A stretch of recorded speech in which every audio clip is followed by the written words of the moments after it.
মাত্র ২৪ ঘন্টা আগে হুমকি দিয়েছিলেন ডোনাল্ড ট্রাম্প। ইরানকে ভেনেজুয়েলার প্রাক্তন রাষ্ট্রপতির কথা মনে করিয়ে দিয়েছিলেন তিনি। ভেনেজুয়েলার প্রাক্তন রাষ্ট্রপতি নিকোলাস মাদুরোকে সস্ত্রীক বেডরুম থেকে তুলে এনেছিল ট্রাম্পের দেশের বিশেষ প্রশিক্ষিত সেনা। সেখানে এখন তার পুতুল সরকার।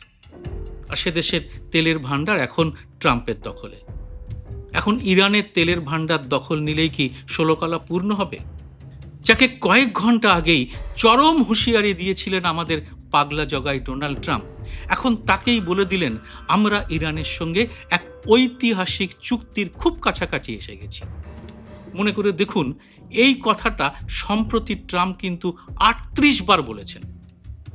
সুতরাং এই মুহূর্তে আর হামলা নয়। তবে একতরফা ট্রাম্প বলে গেলেই তো হবে না।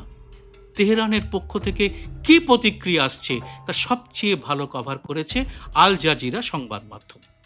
আল জাজিরা লিখেছে, ইরানের পররাষ্ট্র মন্ত্রকের মুখপাত্র ইসমাইল বাঘাইয়ের মূল বক্তব্য এবং ইরানের রাষ্ট্রীয় সংবাদ মাধ্যম IRN এর বিবৃতি। আর এই সংবাদ কিন্তু একেবারে উল্টো কথা বলছে। তারা ট্রাম্পের দাবিকে একতরফা মনস্তাত্ত্বিক যুদ্ধ বা পলিটিক্যাল প্রোপাগান্ডা বলে উল্লেখ করেছে। সুতরাং বিশ্বজুড়ে নতুন খোরাক কি এই ঐতিহাসিক চুক্তি, যার কথা একতরফাভাবে বলছেন ট্রাম্প? আর ২৪ ঘন্টার মধ্যে ডিগবাজি খেয়ে শান্তির কথা বললেও তার বিশ্বাসযোগ্যতার আর কিছু কি অবশিষ্ট আছে? নাকি পর্দার আড়ালে রয়েছে অন্য মতলব? ১৯ জুলাই পর্যন্ত, মানে বিশ্বকাপের ফাইনাল খেলার দিন পর্যন্ত মোটেই কোনো অশান্তি কি করবেন না ট্রাম্প? ফিফার শান্তি পুরস্কারের একমাত্র প্রাপক যে তিনি। পর্দার আড়ালে কি চলছে, কি বলছে বিভিন্ন আন্তর্জাতিক প্রভাবশালী বিশ্লেষকেরা, তার আলোচনা করব আজকের এই এপিসোডের খবরের সূত্র the new York Times, Reuters, Bloomberg এবং আল জাজিরার মতো নামী সংবাদ মাধ্যম, যা শোনার পরে আপনার সামনে ট্রাম্পের বাগাড়ম্বরের ঢোলটা পুরো ফেঁসে যাবে। ভিডিওটি শেষ পর্যন্ত দেখলে বুঝতে পারবেন কি পরিমাণ তথ্য দিয়ে আমি এই চুক্তির নেপথ্যের প্রকৃত সত্যটা আপনাদের সামনে তুলে ধরছি।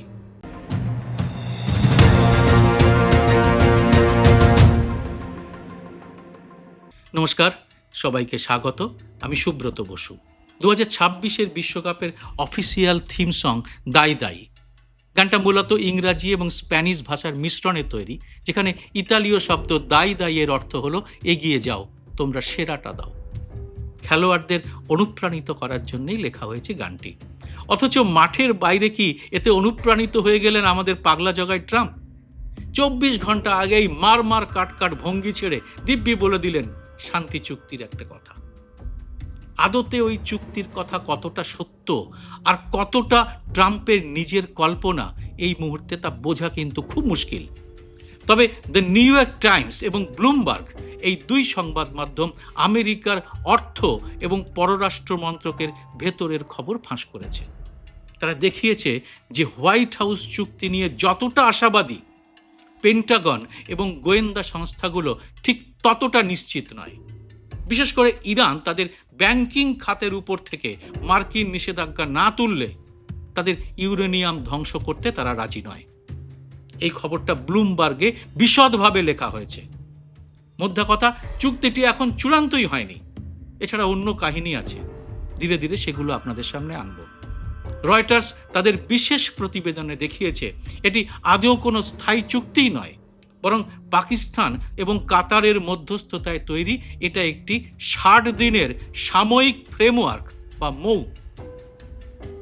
ইরানের উপর নিষেধাজ্ঞা বজায় রেখেই ট্রাম্প কিন্তু এই চুক্তি নিয়ে প্রচার চালাচ্ছেন। আর এই কারণে রয়টার্স একেবারে চাঁছাছোলা ভাষায় ট্রাম্পের সমালোচনা করেছে। আর এই চুক্তিকে কেন্দ্র করে দুই পক্ষের মধ্যে চরম অবিশ্বাস এবং দর কষাকষি চলছে বলেই তারা জানাচ্ছে। কিন্তু চুক্তি চূড়ান্ত হওয়ার আগে তা কেন কিছুতেই পেটে চেপে রাখতে পারছেন না ট্রাম্প? কারণ একটা কৃতিত্ব তার চাই। ভেনেজুয়েলার রাষ্ট্রপতির মতো ইরানের সুপ্রিমোকে তো তুলে নিয়ে মস্তানি করা যাচ্ছে না। সুতরাং মুখেই বড় বড় কথা বলে আপাতত কি বাজার গরম করতে নেমে পড়েছেন তিনি। কি বলেছেন ট্রাম্প? বলেছেন ইরান ধ্বংস হতে চায় না, মানে ইরানই যেন তার কাছে নতজানু হয়েছে এরকম তিনি বোঝাতে চাইছেন। তিনি দাবি করেছেন কয়েক ঘন্টা আগে আমেরিকার তীব্র বিমান হামলার পর ইরান বুঝতে পেরেছে পরিস্থিতি কতটা ভয়াবহ। তারা নিজেরাই এখন তাই আলোচনার টেবিলে বসতে উদ্গ্রীব হয়ে রয়েছে। আর একই সঙ্গে তিনি জোর গলায় নিউক্লিয়ার ডাস্ট তত্ত্বটি সামনে এনেছেন। ট্রাম্প বলেছেন এই চুক্তির মূল শর্তই হলো ইরানকে তাদের সমস্ত পারমাণবিক উপাদান বা নিউক্লিয়ার ডাস্ট চিরতরে ধ্বংস করতে হবে। তার ভাষায়, আমি প্রেসিডেন্ট থাকতে ইরান কখনোই পারমাণবিক অস্ত্র হাতে পাবে না, এটা তারা ভালো করেই জেনে গেছে। এই আমি করার সময় নিজের পূর্বসূরিদের কথাও বলে ফেলেছেন ট্রাম্প। প্রাক্তন রাষ্ট্রপতি বারাক ওবামা নোবেল শান্তি পুরস্কার পেয়েছিলেন 2009 সালে। এই জ্বালাটা সম্ভবত কিছুতেই হজম করতে পারছেন না ট্রাম্প। ফলে সবসময় আগের রাষ্ট্রপ্রধানদের সঙ্গে নিজের তুলনা করার একটা অভ্যেস এসে গেছে তার। এটা এক ধরনের অসুস্থ মানসিকতারই প্রতিফলন। ট্রাম্প ওবামা প্রশাসনের সমালোচনা করে দাবি করেছেন তিনি এবার কোনো দুর্বল চুক্তি করছেন না, মধ্যপ্রাচ্যের বাকি মিত্রদের সাথে রেখেই একটা শক্তিশালী মহাজোট বা সর্বসম্মত চুক্তি তৈরি করা হচ্ছে। ট্রাম্পের এই মহাজোটে রয়েছে ঘোর ইরান বিরোধী ইসরায়েল, সংযুক্ত আরব আমিরশাহী এবং সৌদি আরব। অর্থাৎ গোড়াতেই কি গলত? ট্রাম্প নিজেই জানিয়েছেন পরবর্তী বিমান হামলাগুলো তিনি সাময়িকভাবে স্থগিত করেছেন, কারণ তেহরানের কাছ থেকে তিনি একটা ইতিবাচক সাড়া পেয়েছেন। কিন্তু শর্ত বা মহাজোটের কথা সবই তো একতরফা বলে যাচ্ছেন তিনি। ইরান আদৌ তার শর্তে রাজি হচ্ছে কি? ইরান থেকে স্পষ্ট উত্তর এসেছে না। তাহলে কি আছে এই খেলার নেপথ্যে? পর্দার পেছনের আসল সত্যির কথা সবচেয়ে ভালো কভার করেছে সংবাদ মাধ্যম আল জাজিরা। তাদের মতে ট্রাম্প এটিকে ঐতিহাসিক চুক্তি বলে প্রচার করলেও আন্তর্জাতিক কূটনৈতিক মহল এবং ইরান কিন্তু একেবারে ভিন্ন কথা বলছে। আর এটা শুনলে অবাক হয়ে যাবেন, কারণ আসল কথাটাই বেমালুম চেপে গেছেন ট্রাম্প। এটা মূলত একটা 60 দিনের সাময়িক যুদ্ধবিরতি বা আলোচনার ফ্রেমওয়ার্ক, কোনো স্থায়ী শান্তি চুক্তিই নয়। ইরান ইতিমধ্যেই ওয়াশিংটনের এই দাবিকে ট্রাম্পের একতরফা রাজনৈতিক প্রচার বলে মন্তব্য করেছে। তারা পরিষ্কার জানিয়েছে আমেরিকার সব শর্ত তারা এখনো মেনে নেয়নি। আগে অর্থনৈতিক নিষেধাজ্ঞা না তুললে কোনো চুক্তি চূড়ান্ত হবে না বলে তারা জানিয়ে দিয়েছে। ইরান দাবি করেছে চুক্তি স্বাক্ষরের সঙ্গে সঙ্গেই বিদেশের ব্যাংকের আটকে থাকা তাদের তেল বিক্রির সমস্ত টাকা আগে মুক্ত করতে হবে, তারপর তারা চুক্তির পরের ধাপের কথা ভাববে। মানে বুঝতেই পারছেন ট্রাম্প কিভাবে মানুষকে ধোঁকা দিয়ে চলেছেন প্রতিনিয়ত। ইরান আলোচনার প্রথম দিন থেকেই বলছে যুদ্ধে তাদের যে বিপুল ক্ষয়ক্ষতি হয়েছে তার ক্ষতিপূরণ হিসেবে তাদের প্রায় $1 ট্রিলিয়ন দিতে হবে। যুদ্ধ তারা মোটেই শুরু করেনি, সুতরাং ওই ক্ষতিপূরণ তাদের প্রাপ্য। এছাড়া চীন যে কথা সবসময় ট্রাম্পকে মনে করিয়ে দেয় সে কথা তো আছেই, তা হলো তাদের সার্বভৌমত্ব এবং স্থায়ী আঞ্চলিক নিরাপত্তা। ট্রাম্প আজ শান্তির কথা বলছেন, কাল আবার যুদ্ধের কথা বলবেন। সুতরাং একটা খটকা কি থেকেই যাচ্ছে না ইরানের দিক থেকে? ট্রাম্প চাইছেন ইরান আগে তাদের পারমাণবিক উদ্যোগ এবং হরমুজ প্রণালীর নিয়ন্ত্রণ ছাড়ুক, তারপর আমেরিকা তাদের অর্থনৈতিক সুবিধা দেবে। অন্যদিকে ইরান চাইছে আগে অর্থনৈতিক নিষেধাজ্ঞা উঠুক এবং ফান্ড রিলিজ হোক, তারপর তারা হরমুজ খোলা বা পারমাণবিক বিষয়ে পদক্ষেপ নেবে। ইরানের পররাষ্ট্র মন্ত্রকের মুখপাত্র ইসমাইল বাঘাই পরিষ্কার জানিয়েছেন ইরান এখনও এই চুক্তির বিষয়ে চূড়ান্ত কোনো সিদ্ধান্তে পৌঁছয়নি। তাহলে ট্রাম্পের কথার মানে কি? চুক্তি কি মধ্যপ্রাচ্যের জলে পড়ে আটকে গেল? এরকমই কি চলতে থাকবে নাকি? এই মুহূর্তে বিশ্বের সব সংবাদ মাধ্যমের প্রথম খবর কিন্তু ফুটবল, কিন্তু সে তো শেষ হয়ে যাবে 1.5 মাস পরে। তারপর ফের নতুন করে কাঁচা তেলের দামের ওঠানামা হবে, বিশ্বজুড়ে অস্থিরতা চলবে। তাহলে এবার জেনে নিই এ বিষয়ে কি বলছে চ্যাথাম হাউস এবং দ্য সুফান সেন্টার। তার আগে বলে নিই এই চ্যাথাম হাউস বা দ্য সুফান সেন্টার কোনো বাজার চলতি সংবাদ মাধ্যম নয়। এগুলো হলো আন্তর্জাতিক স্তরের শীর্ষস্থানীয় থিঙ্ক ট্যাঙ্ক বা ভূ রাজনৈতিক গবেষণা প্রতিষ্ঠান। চ্যাথাম হাউস পৃথিবীর সবচেয়ে পুরনো মর্যাদাপূর্ণ একটি প্রভাবশালী আন্তর্জাতিক গবেষণা প্রতিষ্ঠানগুলির একটি। লন্ডন ভিত্তিক এই প্রতিষ্ঠানের আনুষ্ঠানিক নাম royal institute of international affairs. এটি 1920 সালে প্রতিষ্ঠিত হয়। মানে 100 বছরেরও বেশি পুরনো এটি। সারা পৃথিবীর সরকারের প্রধান, কূটনীতিক এবং নীতি নির্ধারকরা এদের বিশ্লেষণকে অত্যন্ত গুরুত্ব দেন। আন্তর্জাতিক কূটনীতিতে বহু ব্যবহৃত চ্যাথাম হাউস রুল নামের গোপনীয়তার নিয়ম এই প্রতিষ্ঠানটির নামেই তৈরি হয়েছে, যা বিশ্বজুড়ে উচ্চ পর্যায়ের রুদ্ধদ্বার বৈঠকে ব্যবহৃত হয়। চ্যাথাম হাউস যা বলছে তা কিন্তু বিশ্ব শান্তির পক্ষে খুব ভালো খবর নয়। তারা তাদের সাম্প্রতিক নিবন্ধে পরিস্থিতিকে volatility of no war and no peace বলেছে। মানে যুদ্ধও নয়, শান্তিও নয়, এমন একটা বিপজ্জনক অস্থিরতা বলে এই পরিস্থিতিকে তারা আখ্যা দিয়েছে।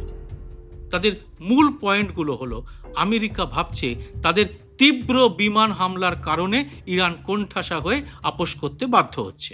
অন্যদিকে ইরান ভাবছে তারা হরমুজ প্রণালী বন্ধ এবং মার্কিন ঘাঁটিতে মিসাইল মেরে আমেরিকাকে কাঁপিয়ে দিয়েছে, তাই আমেরিকা ব্যাকফুটে। এই মনস্তাত্ত্বিক লড়াইয়ের কারণে কেউ কাউকে আগে ছাড় দিতে চাইছে না। চ্যাথাম হাউস বলছে এই 60 দিনের যুদ্ধবিরতি বা মৌ যদি সফলও হয়, পারস্য উপসাগরে ভূ রাজনীতি কিন্তু আর আগের জায়গায় ফিরবে না। ইরান তার পুরো রণকৌশল এখন পরমাণু অস্ত্রের চেয়ে হরমুজ প্রণালী বন্ধ করার হুমকির উপর ভিত্তি করে সাজাচ্ছে, যা আন্তর্জাতিক অর্থনীতিকে সবসময় পণবন্দি করে রাখবে। এটা খুব গুরুত্বপূর্ণ কথা, সেটা বুঝতেই পারছেন। এবার জানাবো কি বলছে দ্য সুফান সেন্টার। এর আগে এই প্রতিষ্ঠানের পরিচয় দিয়ে দিই, তাহলে বিষয়টা কিছুটা বুঝতে সুবিধা হবে। দ্য সুফান সেন্টার হলো আন্তর্জাতিক নিরাপত্তা, সন্ত্রাসবাদ দমন এবং গোয়েন্দা তথ্য বিশ্লেষণের জন্য বিশ্বের অন্যতম সেরা একটি স্ট্র্যাটেজিক প্রতিষ্ঠান। নিউ ইয়র্কের এই স্বাধীন প্রতিষ্ঠানটি তুলনামূলকভাবে নতুন, 2017 সালে এটি তৈরি হয়।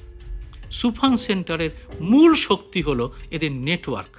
এদের বিশেষজ্ঞরা মূলত প্রাক্তন শীর্ষ গোয়েন্দা কর্মকর্তা, সামরিক জেনারেল এবং কূটনীতিবিদ। এদের প্রতিষ্ঠাতা আলী সুফানকে বলা হয় মার্কিন গোয়েন্দা সংস্থা এফবিআইয়ের একজন কিংবদন্তি প্রাক্তন super agent. Osama bin Laden এবং আল কায়দা সংক্রান্ত বহু জটিল আন্তর্জাতিক তদন্তের প্রধান ছিলেন তিনি। ফলে পেন্টাগন, সিআইএ বা মধ্যপ্রাচ্যের গোয়েন্দা সংস্থাগুলোর ভেতরে কি চলছে তার অত্যন্ত নিখুঁত এবং আগাম আভাস এরা দিতে পারে। এদের দৈনিক গোয়েন্দা বুলেটিন ইন্টেল ব্রিফ বিশ্বজুড়ে প্রতিরক্ষা সাংবাদিকদের কাছে অত্যন্ত নির্ভরযোগ্য সূত্র। সুফান সেন্টারের ইন্টেল ব্রিফ অনুযায়ী ট্রাম্প এই চুক্তিকে 95% কমপ্লিট এবং তার একার বিজয় বলে দাবি করলেও এর ভেতরে বড় খটকা আছে। প্রথম খটকাটির নাম আঞ্চলিক প্রক্সি। ইরান এই চুক্তিতে একটি বিশেষ ধারা যুক্ত করার জন্য প্রবল চাপ দিচ্ছে, যেখানে বলা হয়েছে এই যুদ্ধবিরতি শুধু আমেরিকা আর ইরানের মধ্যে নয়, বরং লেবাননে হিজবুল্লাহ এবং ইসরায়েলের মধ্যে লড়াইয়ের ক্ষেত্রেও প্রযোজ্য হবে। দ্বিতীয়ত, ট্রাম্প নিজেই সোশ্যাল মিডিয়ায় লিখেছেন, আমি আমার প্রতিনিধিদের বলেছি চুক্তির জন্য তাড়াহুড়ো না করতে, সময় আমাদের পক্ষে। অর্থাৎ ট্রাম্প দেখাতে চাইছেন তিনি শক্ত অবস্থানে আছেন, কিন্তু বাস্তবে আন্তর্জাতিক বাজারে তেলের দামের অস্থিরতা কমাতে ট্রাম্পের উপর বড় রকমের চাপ আছে। তার নিজেরও এই মুহূর্তে হরমুজ প্রণালী দ্রুত খোলানো দরকার। অর্থাৎ ট্রাম্পের দাবি যাই হোক না কেন, আসলে এটা কোনো চূড়ান্ত বা স্থায়ী শান্তি চুক্তিই নয়। এটা কেবল একটা 60 দিনের সাময়িক যুদ্ধবিরতির খসড়া, যার বিশ্বাসযোগ্যতা নিয়েই সন্দেহ রয়েছে দুটো পক্ষেরই। তাহলে হাতে রইল কি? ট্রাম্পের বাগাড়ম্বর মিথ্যে ভাষণ, যার আসল সত্য ফাঁস করে দিচ্ছেন এইসব বিশেষজ্ঞরা। এই বিশ্লেষণটা নিয়ে আপনি কি ভাবছেন অবশ্যই জানান কমেন্ট বক্সে। জয় হিন্দ, সত্যমেব জয়তে। স্বাধীন সাংবাদিকতার পাশে দাঁড়াতে এবং আমার প্রতিটি ভিডিও সবার আগে পেতে মাসে মাত্র 59 টাকা দিয়ে চ্যানেলের মেম্বারশিপ নিতে পারেন। চ্যানেলটি খুলে জয়েন শব্দটিতে ক্লিক করে যে কোনো দেশ থেকেই খুব সহজেই এ কাজ করা যায়। চ্যানেলটি ভালো না লাগলে সহজে মেম্বারশিপ ছেড়েও দিতে পারবেন। যারা এর মধ্যেই মেম্বারশিপ নিয়েছেন তাদের অনেক অনেক ধন্যবাদ। আপনাদের জন্য আলাদা করে ভিডিও তৈরির কাজও খুব শীঘ্রই শুরু করা হবে।